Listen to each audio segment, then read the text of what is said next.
விவசாய தோழர்களுக்கு மனமார்ந்த வணக்கங்கள். இன்னைக்கு நம்ம டாக்டர் விவசாயம் பப்பாளி நாற்று பண்ணையில தான் இருக்கோம். இது மண்ணுடைய மின்கடத்தும் திறன் பாத்தீங்கன்னா தாவரத்துடைய வளர்ச்சியை முழுமையா பாதிக்கக்கூடியது. அதனால இந்த ஈஸின்னு சொல்லக்கூடிய எலக்ட்ரிக்கல் கண்டக்டிவிட்டியை பத்தி சார் கிட்ட முழுமையா கேட்டு தெரிஞ்சுக்கலாம். சார் வணக்கம் சார். வணக்கம்மா. நம்ம சாயில் டெஸ்ட் பத்தி போன வீடியோல பார்த்தோம். ரொம்ப அருமையா அதோடைய காரணிகள் என்னென்ன இருக்குது, இப்படி பப்பாளி விவசாயத்துக்கு மண் டெஸ்ட் பண்றது, அதாவது மண் பரிசோதனை பண்றது, அதோட சாம்பிள் எப்படி எடுக்கிறதுலாம் பார்த்தோம். அதோடைய தொடர்ச்சியாக தான் இந்த வீடியோ பயனுள்ளதா இருக்கும். இதுவும் ஒரு பொழுதுபோக்கான வீடியோ கிடையாது. இது ஒரு அறிவியல் பூர்வமாக ஒரு விவசாயத்தை எடுத்துட்டு போறதுக்கு இந்த வீடியோ பயனுள்ளதா இருக்கும். பப்பாளி சாகுபடியில் மின் கடத்தும் திறன், அதாவது எலக்ட்ரிக்கல் கண்டக்டிவிட்டி தான் ரொம்ப ரொம்ப முக்கியமான ஒரு பாராமீட்டர். இந்த பாராமீட்டர் இப்போ மண்ணுல மின் கடத்தும் திறன் தாவரங்களின் வளர்ச்சி நேரடியாக பாதிக்கக்கூடிய ஒரு பாராமீட்டர். ஒரு செடி மண்ணிலிருந்து நீரை உறிஞ்சணும். அப்போ நீரையும் உறிஞ்சும், அதுல இருக்கிற சத்தையும் சேர்த்து உறிஞ்சும். அந்த வகையில் இந்த ஈஸி, இந்த எலக்ட்ரிக்கல் கண்டக்டிவிட்டி தான் அந்த மண்ணில் இருக்கிற சத்தையும் மண்ணில் இருக்கிற நீரையும் அந்த வேர்கள்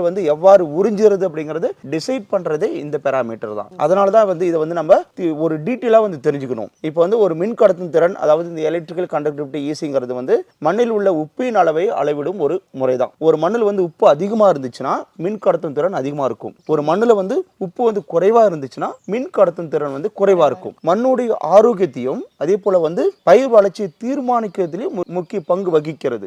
அதனாலதான் இந்த வீடியோ ரொம்ப ரொம்ப முக்கியமான பதிவா விவசாயிகளுக்கு இது பயன்படும். சார், மின் கடத்தும் திறன்னா என்னங்க சார்? அதை பத்தி கொஞ்சம் தெளிவா சொல்லுங்க. மின் கடத்தும் திறன் நம்ம எலக்ட்ரிக்கல் கண்டக்டிவிட்டி ஈஸிங்கிற அளவுனால சொல்றோம். இது பொதுவா DS/m அப்படிங்கிற அளவால சயின்டிபிக்கா குறியீட யூனிட்டா சொல்றாங்க. இந்த மண்ணில் உள்ள நீரில் என்னென்ன உப்புகள்லாம் கலந்துருக்குன்னு பாத்தீங்கன்னா வச்சுக்க, சோடியம், கால்சியம், மெக்னீசியம் குளோரைடு, இந்த உப்புகள் இருக்குல்ல, இந்த உப்புகளுடைய அளவை குடிக்கிறது தான் இந்த மின் கடத்தும் திறன். சார், மண்ணில் ஈஸி அளவு அதிகமா இருக்கு அப்படின்னா தாவரத்துக்கு ஏற்படக்கூடிய பின் விளைவுகள்லாம் என்ன அப்படிங்கறத பத்தி சொல்லுங்க. இந்த எலக்ட்ரிக்கல் கண்டக்டிவிட்டி மின் கடத்தும் திறன் 2.0க்கு மேல இருந்துச்சுன்னா, இப்படி இருக்கும்போது மண்ணில் உள்ள உப்பு செறிவு அதிகமா இருக்கும். இந்த உப்பு செறிவு அதிகமா இருக்கும்போது ஒரு தாவரம் சிறப்பான முறையில மண்ணில் இருக்கிற சத்துக்களை உறிஞ்சாது. அப்படின்னு சொன்னா இது ஒரு தாவரத்துக்கு தற்கொலை சூழலை ஏற்படுத்தி கொடுக்கும். இப்ப வேறு சுத்தி உப்பு இருக்கும். வேருக்கு ஒரு உப்புடைய அளவை விட மண்ணில் இருக்கிற உப்புடைய அளவு குறைவா இருக்கணும். மண்ணில் இருக்கிற உப்பு அதிகமா இருந்தது, வேர்ல இருக்கிற உப்பு குறைவா இருந்துச்சுன்னா வேர்ல இருக்கிற தண்ணியெல்லாம் வெளியில இருக்கிற மண்ணு உப்பு அதிகமா இருக்கு இல்லைங்களா, இழுத்துக்கும். அப்ப நீர் இருந்தும் அந்த வேர் இஞ்சிக்கிற தன்மை இருக்காது. அப்ப நீர் இருந்தாலும் செடி வாடும். தண்ணி நான் விட்டு அடிக்கடி தண்ணி இருக்குது, ஈரமா இருக்குது அப்படின்னு நம்ம சொல்லுவோம். ஆனா செடி வேர் அந்த நீரை உறிஞ்சாது. ஏன்னு சொன்னா வேரை விட மண்ணுடைய உப்பு அதிகமா இருக்கும். எப்பவுமே நாம எப்படி தாவரம் மெயின்டைன் பண்ணணும்னா வேருடைய உப்பு அதிகமாகவும் மண்ணுடைய உப்பு குறைவாகவும் இருக்கணும். இப்படி இருந்துச்சுன்னா என்ன ஆகுனா, உப்பு ஒரு செடியுடைய நுனியில போய் சேருவதனால இலையின் ஓரங்கள் நுனி கருகி போகும். அதே போல செடியுடைய உயரம் குறைஞ்சு இலைகள் தடிமனா இல்லாம அப்படி ஒரு கரும்பச்சை அல்லது ஒரு நீல பச்சையா மாறிடும். அது மட்டும் இல்லாம இந்த குளோரைடு, சோடியம் அயனிகள் அதிகப்படியா சேருவதனால செடியோட திசுக்களே பாதிக்கப்படும். அதனால இந்த ஈசி அதிகமா இருக்க கூடாது. அதாவது 2.0க்கு மேல இருக்க கூடாது. சார், மண்ணுல ஈசி அளவு அதிகமா இருந்துச்சு அப்படின்னா அது தாவரத்தோட வளர்ச்சிக்கு ஏற்றது இல்லை அப்படின்னு சொன்னீங்க. இதே ஆப்போசிட்டா குறைவா இருக்கு அப்படின்னா அதோட விளைவுகள் ஏதாவது இருக்குமாங்க சார்? இதுவும் ஒரு ரொம்ப முக்கியமான பாராமீட்டர் தான். இப்போ ஈசி அளவு குறைவா இருந்துச்சு, 0.2ல இருந்து 2 வரைக்கும் இருக்கலாம். 0.2க்கு குறைவா இருந்துச்சுன்னா அது குறைவான ஈசின்னு நம்ம சொல்ல போறோம். இப்படி குறைவான ஈசி இருக்கும்போது அந்த மண் ஒரு சுத்தமான மண், ஆனா அது சத்துக்கள் இல்லாத மண். அந்த மண்ணும் விவசாயத்துக்கு ஏற்றதில்லை. இதனால செடிக்கு தேவையான உணவு கிடைக்காது. இதுதான் பேரூட்ட சத்து. ஒரு பேரூட்ட சத்து நைட்ரஜன், பாஸ்பரஸ், பொட்டாசியம், தலை சத்து, மணி சத்து, சாம்பல் சத்து தான் பேரூட்ட சத்து. இந்த பேரூட்ட சத்து அந்த மண்ணில் இல்லைன்னா அது உணவே கிடையாது. இந்த சூழ்நிலையில் இலைகள் மஞ்சள் நிறமாக மாறிடும் அல்லது வெளுத்து காணப்படும். என்ன பண்ணாலும் வராது, ஒரு மஞ்சளா இருக்கும், வெளுத்து இருக்கும். செடி வளர தேவையான ஊக்கம் இல்லாமல் மிகவும் பலவீனமாக இருக்கும். அதே சமயத்தில் பூக்கள் பூப்பதும் இருக்காது, காய்களும் காய்க்காது.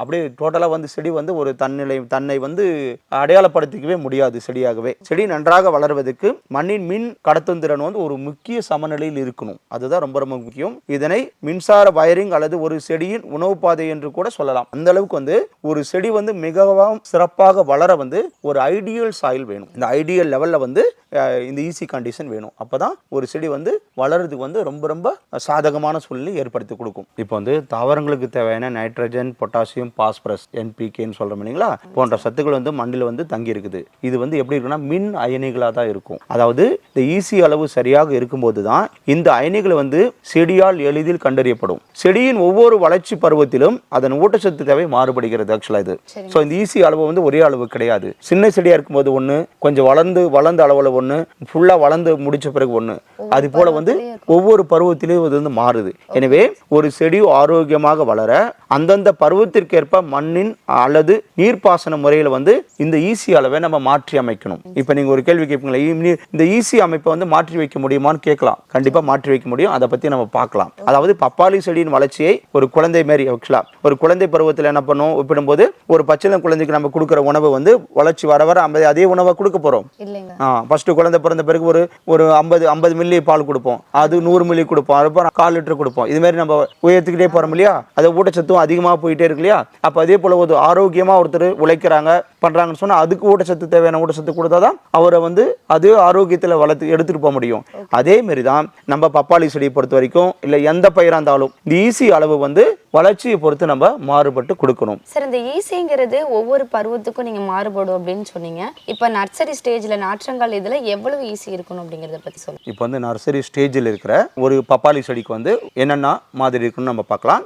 இந்த நிலையில் வந்து விதைகள் முளைத்து ஒரு மென்மையான வேர்களாக உருவாகும். இந்த ஸ்டேஜில் வந்துட்டு பரிந்துரைக்கப்படும் ஈசியுடைய அளவு வந்து 0.5 0.8 DS/மீட்டர் வரைக்கும் இருக்கலாம். அதே போல இளம் வேர்கள் வந்து உப்பின் வீரியத்தை தாங்கும் திறன் கிடையாது. ஈசி வந்து அதிகமாக இருந்துச்சுன்னா வேறு கருகிடும், செடி வந்து அங்கங்கே அப்படி காஞ்சிரும், டம்பிங் ஆப்னு சொல்லுவாங்க இல்லையா, அது மாதிரி ரூட் பர்ன் ஆயிடும், அது மாதிரி ஆயிடும். அதனால தான் இந்த நிலையில் இருக்கும்போது நம்ம வந்து உரங்கள் வந்து ரொம்ப ரொம்ப குறைவாக கொடுக்கணும், அதிகமான உரங்களை கொடுக்கக்கூடாது. அதே போல வந்து இதுக்கு வந்து நல்ல தூய நீரை கொடுக்கணும், நல்லா வந்து சாப்பிட்டு நீரை தான் கொடுக்கணும். அதே போல வந்து உப்பு கரைசல் வந்து ரொம்ப ரொம்ப கம்மியாக இருக்கும், உப்பு செறிவு வந்து ரொம்ப கம்மியாக இருக்கணும், அதை ரொம்ப டைலூட் பண்ணி கொடுக்கணும். ரொம்ப அதிகமான செறிவுல வந்து உரங்களை வந்து கொடுக்கக்கூடாது. அதே போல இந்த நாற்றங்கால் பருவத்தில் வந்து குறைந்த அளவு நீரை பயன்படுத்த வேணும், அதிகமான நீர் கொடுக்கக்கூடாது.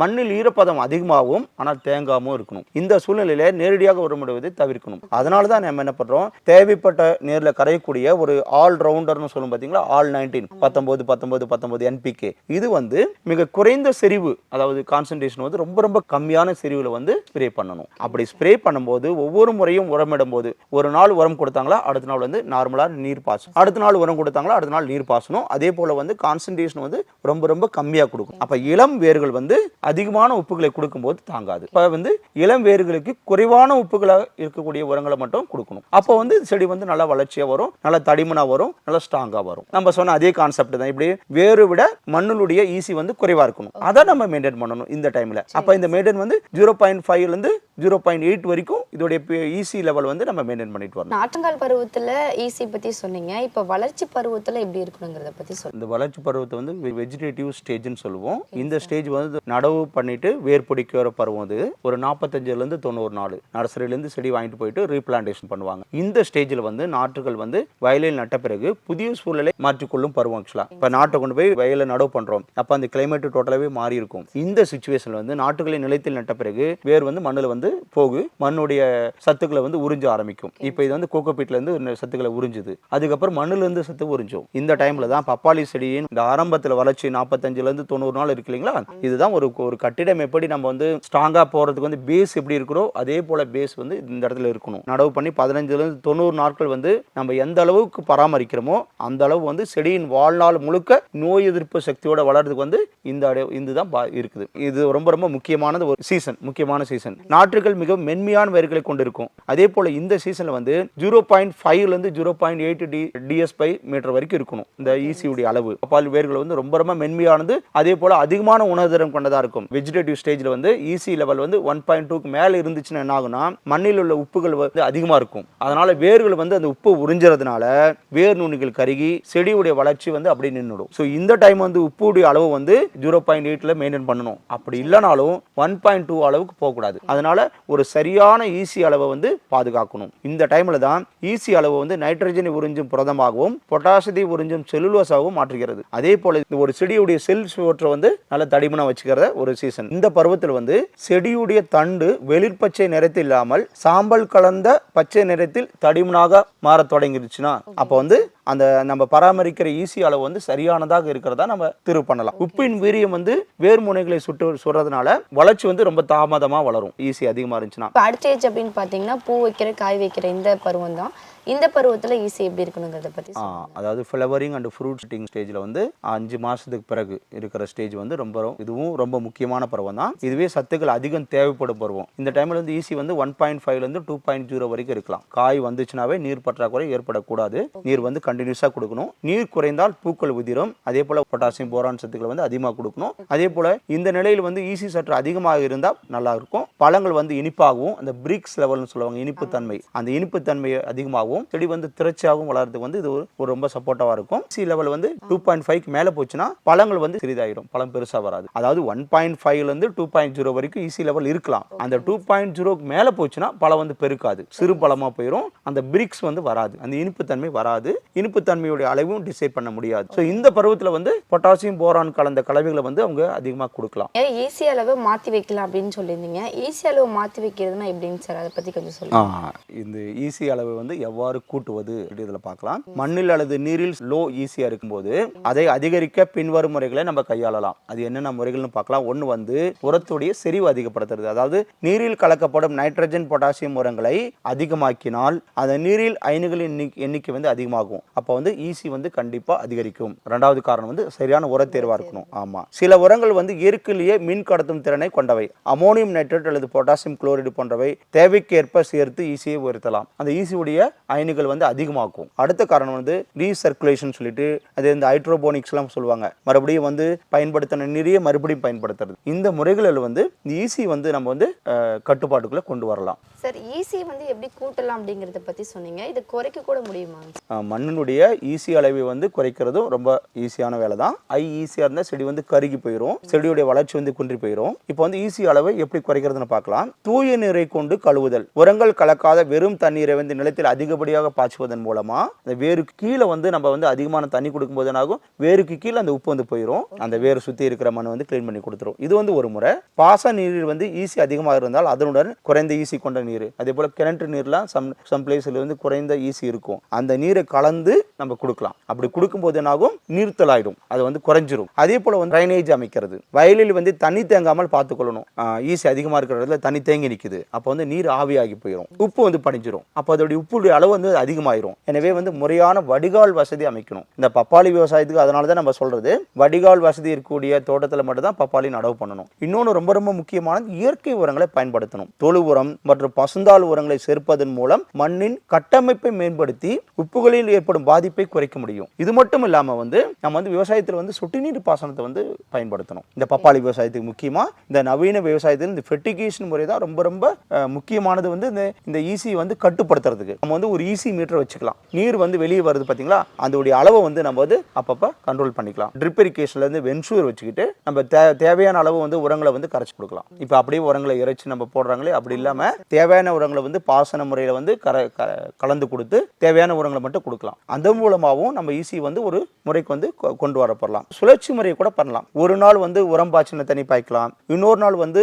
நார்மல் தண்ணி பாய்க்கும் போதும் அந்த ஈஸியுடைய அளவை வந்து குறைக்க முடியும். அதே போல வந்து இந்த பருவத்திற்கேற்ப வந்து இந்த ஈஸியை வந்து மாற்றியமைக்கலாம். வெயில் அதிகமாக இருக்குதான் நீர் வந்து தேங்கி ஆவியாகி போயிடும், உப்பு வந்து கீழே படிஞ்சிரும். இந்த சமயத்தில் என்ன பண்ணலாம், குறைந்த அளவு நீர் வந்து பராமரிக்க கொடுக்கணும், அதிகமான நீர் கொடுக்கூடாது. மழை காலத்தில் வந்து உரத்தை வந்து அதிகரிச்சு கொடுக்கணும், வெயில் காலத்தில் வந்து உரத்தை வந்து குறைச்சு கொடுக்கணும். அப்படி கொடுக்கும்போது கூட ஈஸியுடைய அளவை வந்து மாற்றி அமைக்கலாம். இந்த கெமிக்கல் உரத்தில் எல்லாத்துலேயும் வந்து தண்ணீரில் கரையும் போது ஈஸி அளவை அதிகரிக்க செய்யும். அதனால தான் நம்ம கெமிக்கலுக்கு போக வேணாம், ஆர்கானிக் கொடுக்க நம்ம சொல்றோம். இந்த கெமிக்கல் உரங்கள் எல்லாம் நீரில் கரையும் போது அயன்ஸாக தான் மாறும். அப்படி இருக்கும்போது அயனிகள் அதிகமாக தான் மின்சாரத்தை அதிகமாக கடத்தும். மின்சாரத்தை அதிகமாக கடத்தா வேர்ல இருக்கிற தண்ணியும் மண் வந்து உறிஞ்சிக்கும். அதுதான் கான்செப்ட். எந்தெந்த உரங்கள் வந்து ஈஸியை மிக அதிகமாக உயர்த்தும், அவை எப்படி குறைவாக உயர்த்துங்கிற முறையை வந்து கண்டுபிடிச்சிட்டு கொடுக்கிறது ஒரு புத்திசாலித்தனமான ஒரு அளவாக மாறும். சரி, ஈஸி அளவு வந்து அதிகமாக உரங்கள் உயர்த்தது அப்படின்னு சொல்லியிருந்தீங்க. என்னென்ன உரங்கள்லாம் வந்து இந்த ஈஸி அளவை கூட்டுது, அதை பற்றி சொல்லுங்க சார். சால்ட் இண்டெக்ஸ்ன்னு சொல்லுவாங்க.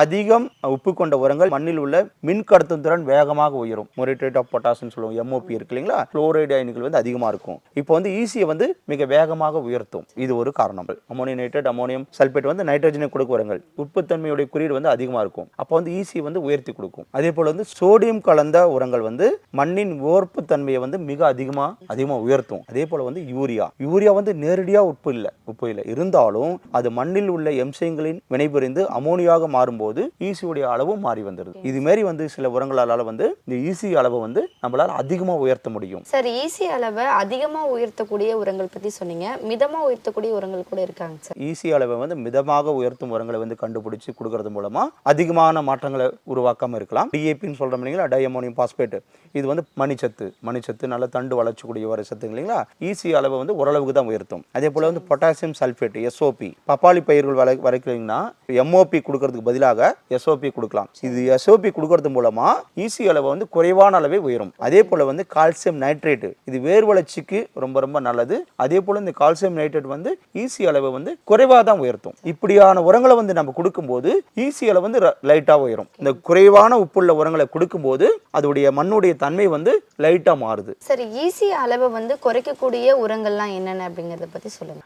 உரங்கள்னு சொல்ல முடியாது, சில வழிமுறைகளை வந்து பின்பற்றலாம். அதாவது கால்சியம் சல்பேட், இதை வந்து மண்ணில் வந்து சோடியம் உப்புகள் அதிகமாக இருந்தால் இந்த ஈசி வந்து உயர்ந்து இருந்துச்சுன்னா ஜிப்சம் சேர்ப்பது மூலமா உப்புகளை கரைத்து வடிகால் வழியாக வெளியேற்ற வந்து உதவும். இது நேரடியாக ஈசியை குறைக்கும். இது ஒரு சிறந்த சீர்திருத்தின்னு சொல்லலாம். தொழு உரம் மற்றும் மண்புழு உரங்களை பயன்படுத்தணும். 12 டன் தொழு உரம் கொடுங்க, மண்புழு உரம் குறைஞ்சபட்சம் 4 டன் கொடுங்க நம்ம சொல்லிட்டு வரோம். இது வந்து மண்ணினுடைய கட்டமைப்பை மேம்படுத்தி உப்புகள் வந்து வேர்களை பாதிக்காதவாறு தடுக்கும். இந்த தொழு உரம் மண்புழு உரம் கொடுக்கும்போது இந்த வேர்களுக்கான ஒரு வடிகால் வசதி பண்ணி கொடுக்குது. வேர்களுக்குள்ள வந்து இந்த உப்பு போயிட்டு கரைஞ்சி படியாத தடுக்குது. இந்த பசுந்தாள் உரங்கள், தக்கை பூண்டுலாம் இருக்கு இல்லையா, அந்த பயிர்களை வளர்த்து நிலத்திலே மக்கி உழுவதன் மூலமாக மண்ணின் ஓர்ப்புத்தன்மை மற்றும் ஈசியை ரொம்ப ரொம்ப குறைக்கலாம். மக்கள் ரொம்ப சிம்பிள், தொழு உரம் கொடுக்கலாம், பசுந்தாள் உரம் கொடுக்கலாம், அதே போல வந்து தக்கை பூண்டு பண்ணலாம். இப்படி பண்ணா இந்த எலக்ட்ரிக்கல் கண்டக்டிவிட்டி, இந்த ஈசியோட அளவை வந்து கட்டுக்குள்ள வந்து கொண்டு வரலாம். விவசாயம்ங்கிறது ரொம்ப ஈஸியானது கிடையாது. அதுல வந்து பப்பாளி விவசாயங்கிறது ரொம்ப நுட்பமா பண்ணணும். இந்த வீடியோவோட நோக்கமும் கூட அதுதான். பப்பாளி விவசாயத்தில் லாபம் ஈட்டுவது எப்படின்னு தெரிஞ்சுக்கிறத விட பப்பாளி விவசாயத்தில் வந்து ஒரு சிறப்பான முறையில் வந்து பப்பாளி விவசாயம் செய்யும் போது தான் லாபம் வரும். அந்த தொழில்நுட்ப முறைகளை தான் நம்ம வந்து ஒன் பை ஒன்னா வீடியோ மூலமா கொண்டு வந்துட்டு இருக்கிறோம். மக்கள் வந்து எந்த டவுட்டாக இருந்தாலும் நீங்க வந்து எங்களுக்கு ஃபோன் பண்ணலாம், கண்டிப்பா வந்து எக்ஸ்பிளைன் பண்றோம், விளக்குறோம். ஒரு சிறப்பான முறையில் பப்பாளி விவசாயத்தை எடுத்துட்டு போறதுக்கு டாக்டர் விவசாயம் பப்பாளி நாற்று பண்ணை எப்பொழுதும் உறுதுணையாக இருக்கும். பப்பாளி விவசாயிகளுக்கு ரொம்ப ஒரு முக்கியமான விஷயம், இந்த டைம்ல வந்து பப்பாளி நாற்றுகளை வந்து தரமான நாற்றுகளை வந்து நம்ம உற்பத்தி பண்ணி கொடுத்து வரோம். இது சம்மர் சீசன் இருந்தாலும் தண்டு பாருங்க எந்த அளவுக்கு ஒரு வளர்ச்சி, வேர் வளர்ச்சி கண்டிப்பா இந்த தண்டு இப்படி கரும்பச்சையா இருக்குதுன்னா வேர் வளர்ச்சி கண்டிப்பா நல்லா இருக்கும். அந்த அளவுக்கு ஒரு தரமான பப்பாளி நாற்றுகளை உற்பத்தி பண்ணி நம்ம விநியோகம் பண்ணிட்டு வரோம். பப்பாளி விவசாயத்தில் வரும் அனைத்து சந்தேகங்களுக்கும் டாக்டர் விவசாயம் பப்பாளி நாற்று பண்ணி வந்து ஒரு மகிழ்ச்சியா வந்து அந்த சந்தேகத்தை வந்து தீர்த்து வச்சுக்கிட்டு வந்துட்டு இருக்கு. அந்த வகையில் வந்து இன்னைக்கு நம்ம வீடியோ கூட விவசாயிகளுக்கு வந்து ரொம்ப பயனுள்ளதா இருக்கும். அதே போல வந்து விவசாயிகள் வந்து எந்த சந்தேகமானாலும் எனி டைம் வந்து நீங்க கால் பண்ணி கேட்கலாம், இல்ல கமெண்ட்ல மெசேஜ் பண்ண கூட நாங்கள் ரிப்ளை பண்றோம். நீங்க வந்து உங்களுடைய சிறப்பான முறையில் பல தொழில்நுட்பங்களை பயின்று தொழில்நுட்பங்களை கத்துக்கிட்டு விவசாயம் செய்யும் போது தான் அந்த விவசாயம் வந்து ஒரு சிறப்பான விவசாயமா மாறும். ஜஸ்ட் லைக் தட் நம்ம வந்து ஃபார்மிங் பண்றதை விட அதை அறிஞ்சுக்கிட்டு தெரிஞ்சுக்கிட்டு ஒரு டீட்டெயிலா ஒரு எஜுகேட் பண்ணிக்கிட்டு, அதுதான் எங்களுடைய நோக்கமும். அந்த வகையில் சிறப்பாக அவங்க கத்துக்கிட்டு அந்த விவசாயத்தில் பண்ணணுமா, பல தொழில்நுட்ப முறைகளை உபயோகித்து பண்ணணுமா, இது நஷ்டத்துக்கு ஏற்படுத்தாம நல்ல ஒரு லாபகரமா அமையும். இல்லைன்னா ஜஸ்ட் லைக் தட் பண்ணனா அது எப்படினாலும் சேரலாம். ஒரு டைம் வந்து லாபம் வரலாம், ஒரு டைம் ரொம்ப நஷ்டத்தில் கூட கொண்டு போய் விடலாம். விவசாயங்கிறது ஒரு வாழ்வியல் முறை, அதனால வந்து ஒரு சிறப்பா வந்து அறிஞ்சுக்கிட்டு தான் பண்ணணும். அப்படிங்கிறது தான் டாக்டர் விவசாயம் எப்பவுமே பண்ணிட்டு வருது. சார், இவ்வளோ நேரம் இந்த ஈஸியை பற்றி நிறைய விஷயங்களை நீங்கள் ஷேர் பண்ணீங்க, டிஸ்கஸ் பண்ண ரொம்ப பிரயோஜனமாக இருந்துச்சு. மக்களுக்கும் கண்டிப்பாக பிரயோஜனமாக இருக்கும் சார். அதனால் தெளிவான விளக்கங்கள் கொடுத்தீங்க, ரொம்ப நன்றிங்க சார். ரொம்ப அருமைமா. அனைவருக்கும் நன்றி, வணக்கம்.